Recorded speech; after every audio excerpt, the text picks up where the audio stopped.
Jadi tidak banyak toh. Iya. Oh, inilah daun ubi gadung ya namanya. Iya, gadung, kolope. Kolope ya. Jadi bahan layang-layang itu Pak ya. Iya, Oh, dia pohonnya jalar ya. yang Pohon jalan. seperti pohon singkong ya. Ada umbinya di dalam itu kan? Ada. Ada umbinya. Ini umbinya ini enggak menjadi makanan dulu. Dulu kan kurang makan orang tua dulu. Jadi mereka nolak.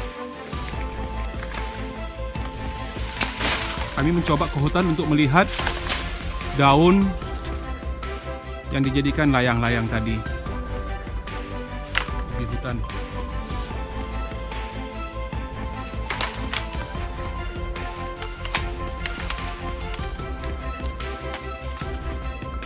Dan memang tumbuhan seperti ini memang banyak ditemukan di hutan ini Pak ya. Banyak. Itu seperti itu juga saya lihat itu juga ya. Iya, ini kolope semua ini, Pak. Kolope ya bahasa daerahnya ya. Iya, kolope. Oh, sana menjalar itu. Sana panjang gunung dia.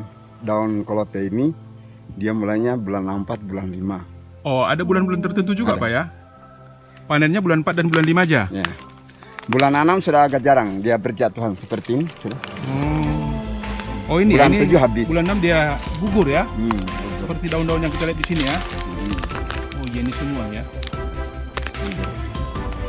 Jadi hanya bulan Bulan 4, 4, bulan 5, bulan 5. bulan 6 sudah agak jarang. Bulan 7 habis. Bulan 7 sudah musim main layang-layangnya, Pak. Iya. Itu dikeringkan dulu atau bagaimana Pak untuk prosesnya? Dikeringkan dulu, Keringkan, diasapin supaya diasapin juga. ya, supaya cepat kering, juga awet. Awet ya. Hanya daun ini aja Pak ya yang dengan hasil yang 3 kemarin itu ya. Ini dengan daun ini. Namanya Oh, itu juga bisa dibuat layang-layang. bisa. Ini daun apa Pak? Wintonu. Wintonu. Nah, Tapi mana lebih kuat dan lebih ringan? ini yang ringan. Lebih ringan ini ya. Yang saya bilang kan tadi ini lapinahu. Semua ada kebetulan di sini semua ada.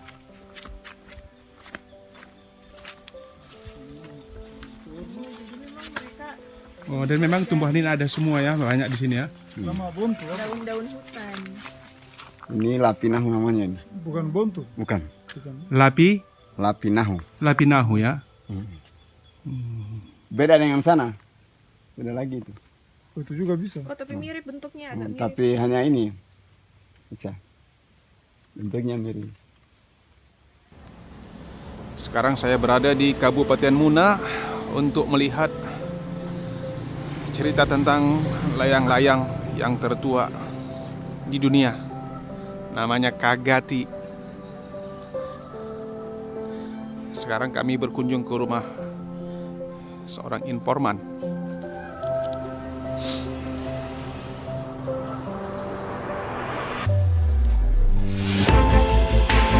Ini bahan layang-layangnya ya. Inilah layang-layang itu yang disebut Kagati ya. Kagati kolope. Bahannya tadi dari daun kolope ya. Ubi gandu ya.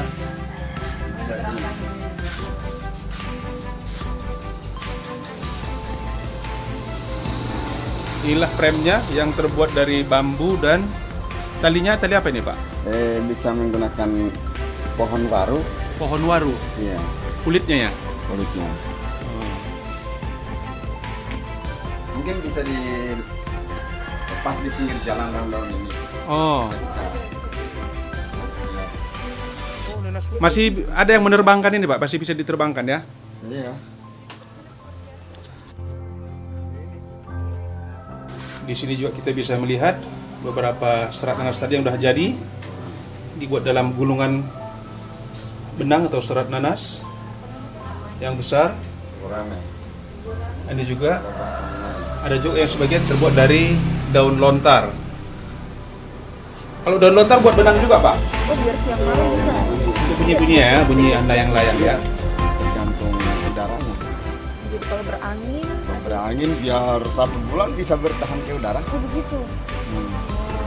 Karena kan ada proses pembuatannya itu harus ada tekniknya, tidak sembarang buat. Oh, bisa sebulan di udara? Bisa. Itu ditambahkan atau gimana? Yang penting ada angin. Oh. Kalau ada angin terus-terusan ya bisa bertahan ke udara juga. Petasan sate itu tidak sembarang dimainkan. Kenapa bila sembarang dimainkan? Karena yang ada 3 versi ini. 3 versi. Nah, versi pertama bahwa layang-layang ini pada masa Suki Patani, ini menurut cerita. Nah, berapa tingginya, mau mengukur ketinggian langit, karena mereka pandang kok bisa kayak gitu ketinggian langit. Hanya Suki Patani itu dia mengumpulkan masyarakatnya untuk membuat tali yang terbuat dari minyak ketan ini. Itu kurang lebih sekitar ya 5.000 meter. 5.000 meter? Ya, 474 depa. Berarti 744. Berarti sekitar 1 depa itu kan hampir 2 meter. Jadi habis itu mereka menguji coba 3 jenis dedaunan. Pertama daun wintonu, yang kedua lapinahu, dan yang ketiga daun kolope. Ya, seperti yang dimanfaatkan sekarang. Setelah uji cobanya tersebut bahwa yang bertahan ke udara hanya daun ini, daun kolope ini. Daun kolope ini ya. Oh. Atau bigadung. Ubi gadung. Iya. Akhirnya semua tali itu akan diolorkan kepada layang-layang kolope itu untuk diudarakan. Kemudian melalui tenaga gaibnya, tenaga gaib orang tua dulu kan percaya itu, lewat tali layang-layang tadi naik ke, ini menurut cerita, naik ke layang-layang. Ternyata dia lihat, langit masih jauh. Nah, versi kedua, menurut cerita orang-orang tua bahwa layang-layang ini sebagai alat komunikasi, di mana untuk mengetahui di kampung sebelah bahwa ada penghuninya, maka di situ ada tanda bahwa di situ ada layang-layang. Kalau seandainya ada layang-layang, ternyata di sana ada penghuni. Karena dulu kan mereka simbol ya, simbol. Ya. Mereka kan tidak mengetahui bahwa di sebelah sana ada orang, penghuninya, ya. ada orang.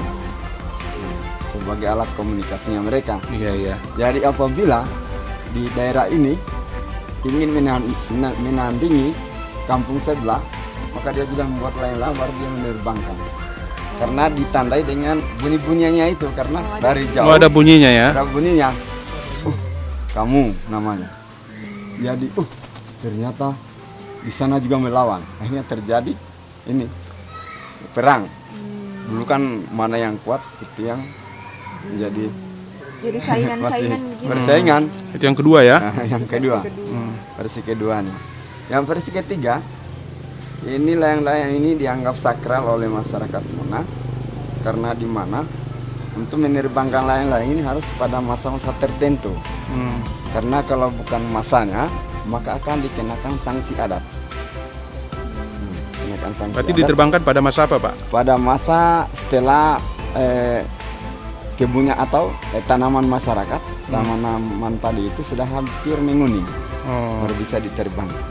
Karena di mana?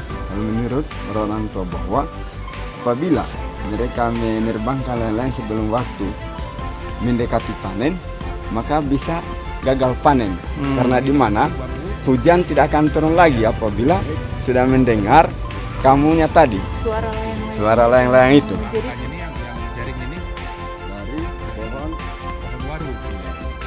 kulit. Jadi daun ubi ya. Kolope. Kolope ya, daun kolope semua. Walaupun masih hijau tapi masih bisa terbang ya. Ya. Kita ingin mencoba menerbangkan layang-layang.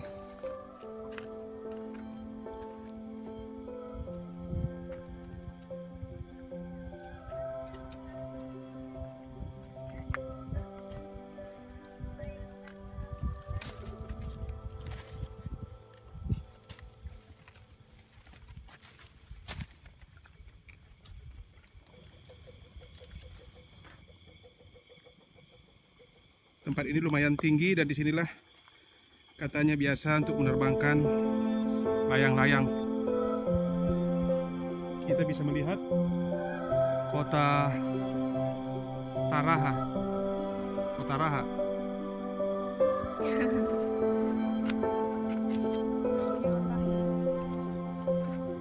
Ya, mencoba menerbangkan layang-layang.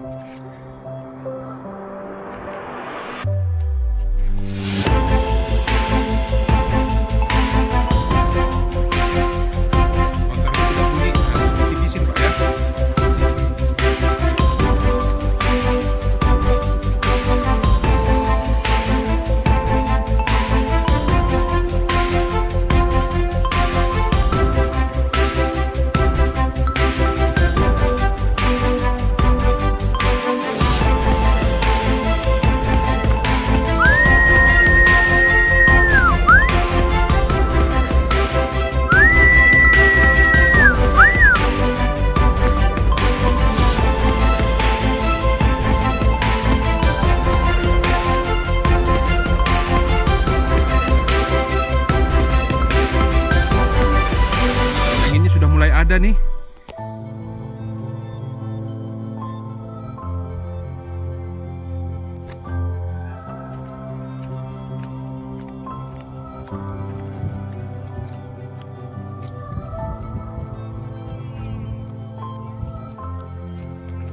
Ya, kita coba lihat bagaimana layang-layang ini diterbangkan.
Daun lontarnya bunyi dan berdengung.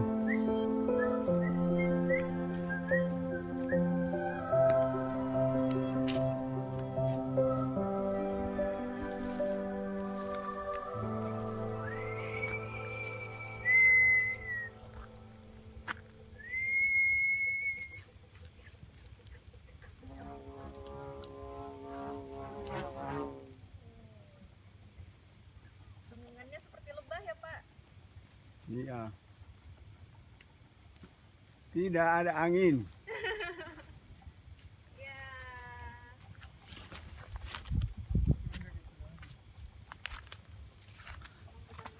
Mantap. Yeay. Yang penting dilihat, bisa dilihat. Ya. Sekarang kita tiba di Gua Metanduno. Salah satu benda cagar budaya di Kabupaten Muna.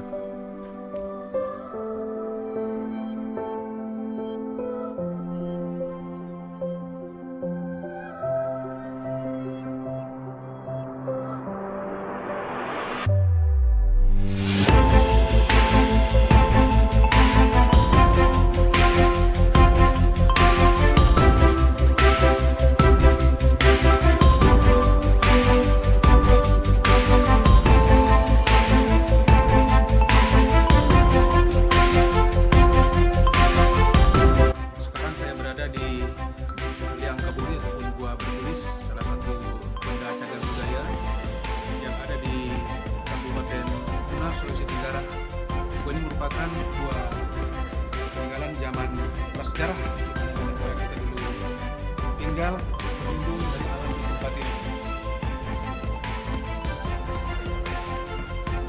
Kabori itu artinya bertulis, jadi ada gua yang terdapat tulisan. Kalau kita melihat di ujung dinding goa sana, itu banyak sekali tulisan-tulisan, merupakan gambar hewan atau binatang. Gua zaman prasejarah ini dimana di sini dulu diyakini ditempati orang-orang ataupun manusia purbakala.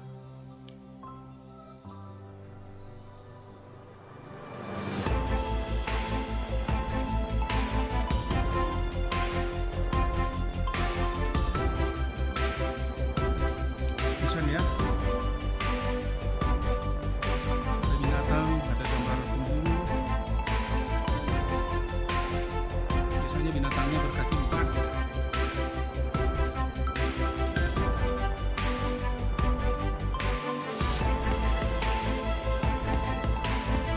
Inilah tempat nenek moyang kita tinggal atau berteduh,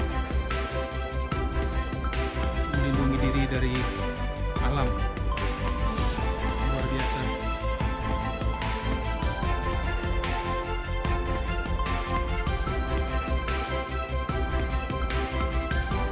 Bahkan sampai di bagian atas goa sendiri banyak saya melihat lukisan-lukisan warna coklat kemerah-merahan.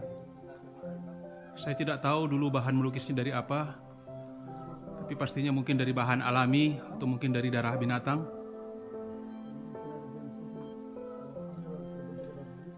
Liang Kabori pun gua bertulis